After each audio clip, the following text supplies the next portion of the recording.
Sabe, hoje a gente vai mergulhar num tema que mexe um pouco com a base de como a gente pensa em comunidade. Com certeza. O que realmente significa ter uma cultura de cuidado.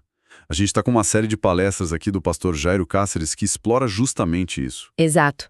Ele começa com um quadro bem forte da igreja primitiva e argumenta que, bom, algo muito valioso se perdeu com o tempo. E a gente já começa com a grande questão que o material todo levanta, né? A Bíblia é suficiente para lidar com os problemas mais profundos da alma? Ou ela precisa de uma ajudinha. Isso, uma ajudinha do pensamento secular. O argumento central dele é que a igreja moderna, de certa forma, enfraqueceu sua capacidade de cuidar ao terceirizar essa função para a psicologia. Ok, então vamos começar por aí. Essa visão da igreja primitiva que ele descreve, baseada lá em Atos, é uma imagem bem poderosa. Muito. Essa ideia de uma comunidade onde ninguém passava necessidade, onde as pessoas vendiam o que tinham para ajudar os outros. Isso soa quase utópico hoje em dia. Pois é, e essa é uma ótima pergunta. O palestrante usa isso como um retrato do que era possível e do que ele acredita ser o padrão bíblico. Não só dinheiro, então. Não, de forma alguma. Era conforto, consolo, alimento. Era um sistema de apoio completo. O contraste com o individualismo de hoje é o ponto de partida dele para perguntar o que aconteceu no meio do caminho. E ele tem um suspeito principal para essa mudança. Ele tem. Ele identifica um ponto de virada muito claro. A ascensão da psicologia secular. Lá no final do século XIX, né? Exatamente. Final do século XIX, início do século XX. As palestras mencionam algumas figuras-chave. A primeira, claro, Sigmund Freud. O arquiteto do sistema. Isso.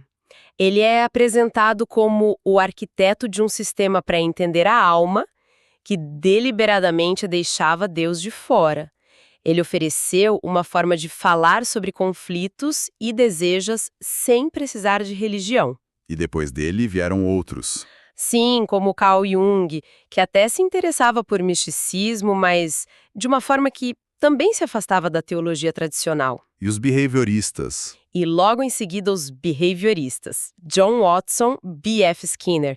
A ideia deles era ainda mais radical, né? Basicamente, esqueçam o interior, a alma, os pensamentos. Exato. O que importa é o ambiente e o comportamento. Quer mudar a pessoa, mude o ambiente dela.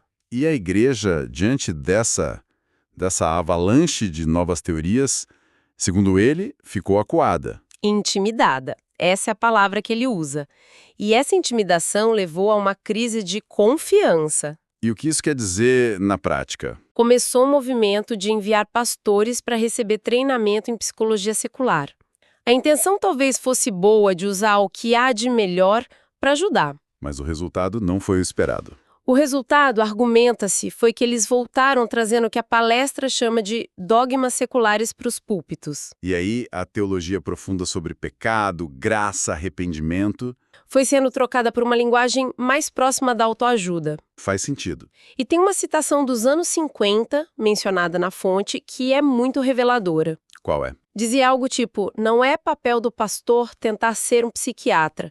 Sua função é encaminhar a pessoa doente para o profissional o mais rápido possível. Nossa, pessoa doente. A linguagem já mudou completamente. Totalmente. O pastor vira um triador, uma figura secundária, e o problema deixa de ser espiritual para virar uma doença. E essa mudança de linguagem é um ponto que me chamou muito a atenção no material. Ele dá exemplos bem concretos. Sim, o da tristeza virando depressão é o principal. Exato. Ele cita um livro de um psiquiatra, Alan Horowitz, que argumenta exatamente isso, que a gente acabou patologizando a tristeza. Transformando uma resposta humana normal ao sofrimento Em um diagnóstico médico que precisa de remédio.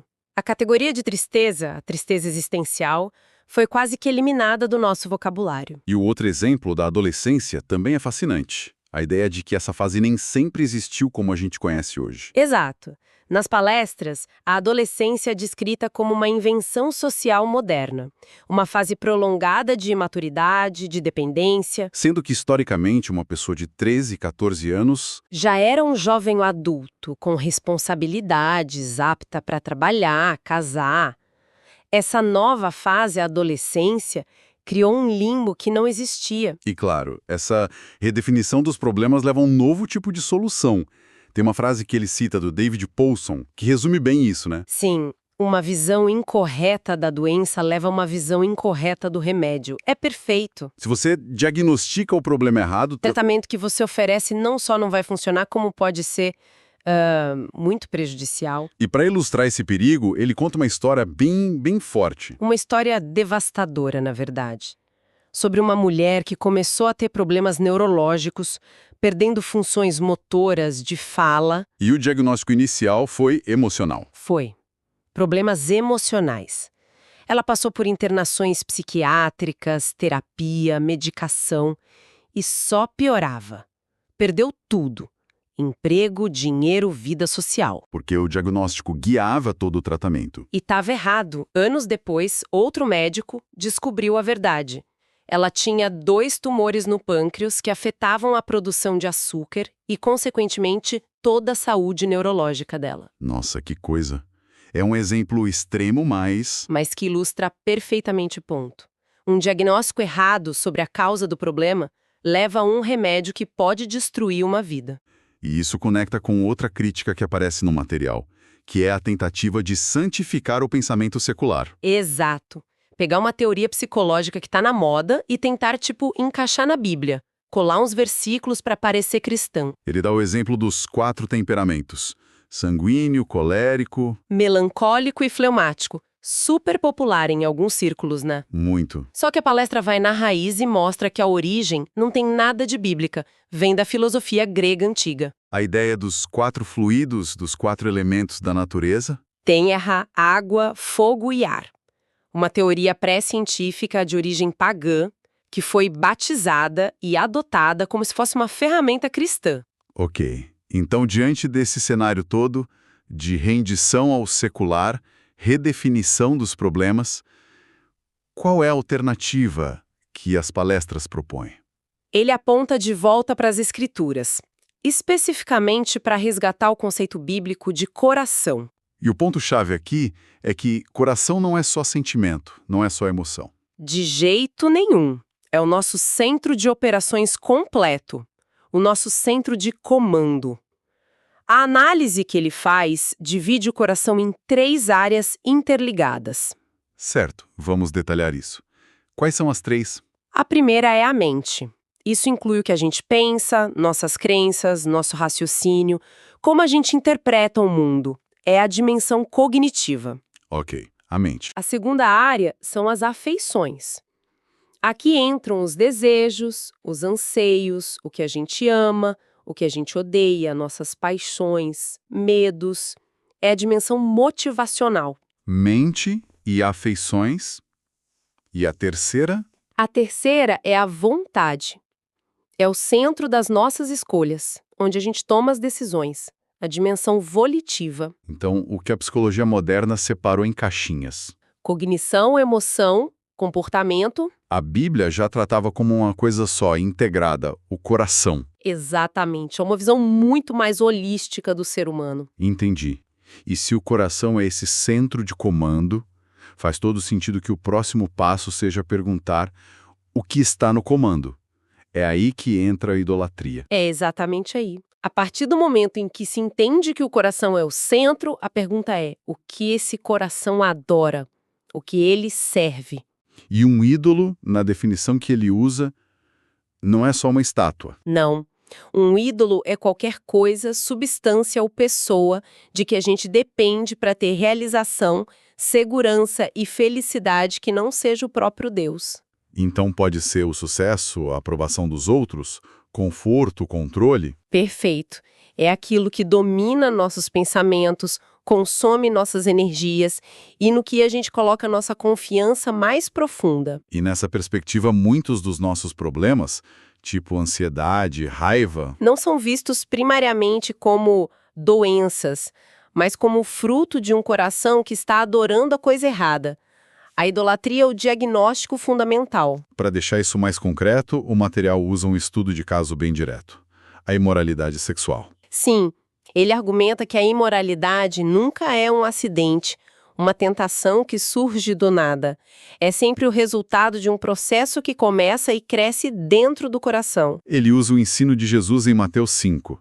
Ou seja, o problema não é só o ato final. Não, o problema já está no olhar, na imaginação, que é alimentada por um desejo desordenado. O ato externo é só a manifestação de algo que já estava governando o coração. Exato. O coração estava buscando satisfação, prazer, escape em algo que não é Deus. O sexo vira um ídolo e o comportamento imoral é o ato de adoração a esse ídolo. A batalha tem que ser no nível do coração. E como alguém pode identificar esses ídolos funcionais, como ele chama? O material dá alguma ferramenta prática para isso? Sim, ele sugere algumas perguntas de diagnóstico que são bem diretas, sabe? Para fazer um exame do coração. Por exemplo, Com o que eu me preocupo constantemente? O que domina meus pensamentos quando minha mente está livre? perguntas que revelam onde está nosso foco. Exato. Outras são: o que eu mais temo perder? Em quem ou no que eu coloco minha confiança para me sentir seguro? E tem uma que é bem forte que vai direto ao ponto. Sim, estou disposto a pecar ou a ferir outras pessoas para obter o que eu desejo? A resposta para essa pergunta, geralmente aponta direto para o que está no trono do nosso coração. Faz todo sentido.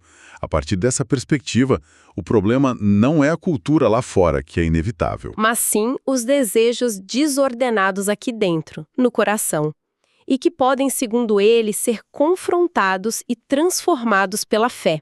Essa é a conclusão do argumento. Ok. Então, recapitulando a jornada que a gente fez, começamos com essa visão de cultura de cuidado, passamos pelo argumento de que o pensamento secular enfraqueceu essa cultura. E, finalmente, exploramos a alternativa bíblica que ele propõe, que é focada no coração e na batalha contra a idolatria. Isso. E, ao final, fica uma reflexão, quase uma provocação. O material contrasta duas abordagens fundamentalmente diferentes para os problemas humanos. De um lado, a visão como doença. Exato. Doenças ou transtornos que exigem uma terapia profissional externa. Do outro, uma visão que os enquadra como questões do coração, desejos idólatras que exigem arrependimento, fé, uma reorientação da adoração. E a provocação final é sobre as consequências de cada abordagem. Exatamente. A questão que fica é, se o diagnóstico inicial de um problema é tão diferente, doença versus idolatria, o que isso implica sobre o caminho para a cura? Onde fica a responsabilidade pela mudança? E talvez o mais importante, qual é o objetivo final do tratamento? É só o alívio dos sintomas e o bem-estar?